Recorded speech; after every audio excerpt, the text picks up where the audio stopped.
大家好，我是笑小黑，回到我的频道。然后呢，我今天傍晚呢来参加一个品酒活动。然后这个品酒活动呢，是我个人还是非常期待的今天要品尝的葡萄酒呢，来自加州南部的一个葡萄酒庄，加州南部Santa Barbara的一个酒庄。然后这个酒庄呢叫Milroad，然后在当地呢是非常受人追捧的一个酒庄，所以当地很多人呢叫它膜拜酒庄。我之前呢大概提到过膜拜酒，就是什么叫膜拜酒呢？就是产量比较低，品质比较高，价格呢也比较高，而且呢，普通人别说喝了，可能连见都见不到这样的一些葡萄酒。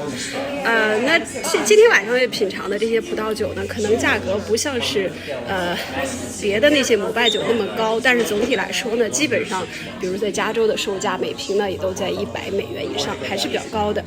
今天晚上主要要品尝的是2个葡萄品种，一个是霞多丽干白，一个是黑比诺干红。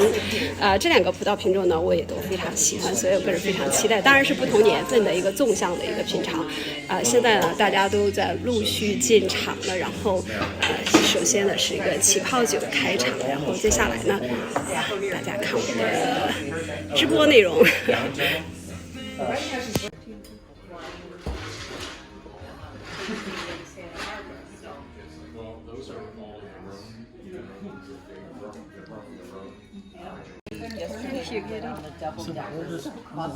The youngest on the left to the oldest on.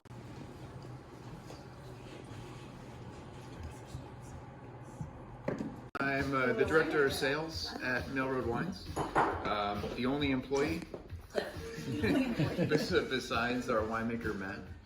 And Matt Dees is the winemaker for Honada, the Pairing, the Hilt, all part of the Scream Eagle family. And we have the honor to make our wines at their facility.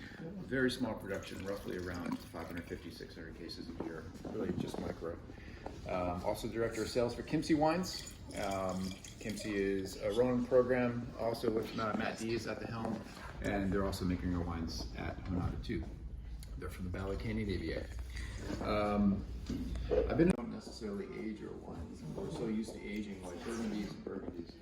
Doesn't mean that these wines aren't age worthy.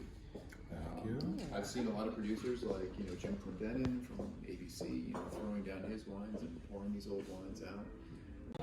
So let's start with our 17.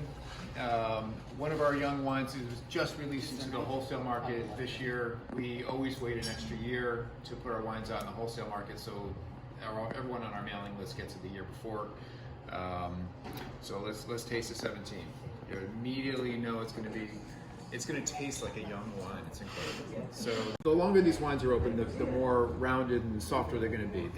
These are wines that need. For this happening. I understand that the Pinot Fest was a topic of conversation, so just to let everybody know, it is something that I'm a part of every year. We have a wonderful relationship with Dave Frischetti, who is the promoter and the host of the event. So we always have a table there. And as Claudia and Andrea can attest, I do drink wine for a living. So as difficult as that sounds, what I offer up is when you come by the Desert Wine Shop table, it can be overwhelming at Pinot Fest. There are a ton of producers there. So if you want to go in focused with a short list, I'm happy to provide that and tell you kind of the highlights of this is where I would go if I wasn't working it and I was just footloose and fancy free. These are the spots I would hit up, and it makes a big difference. Carla, yes. Real quick question: did you do the Grand More than last week.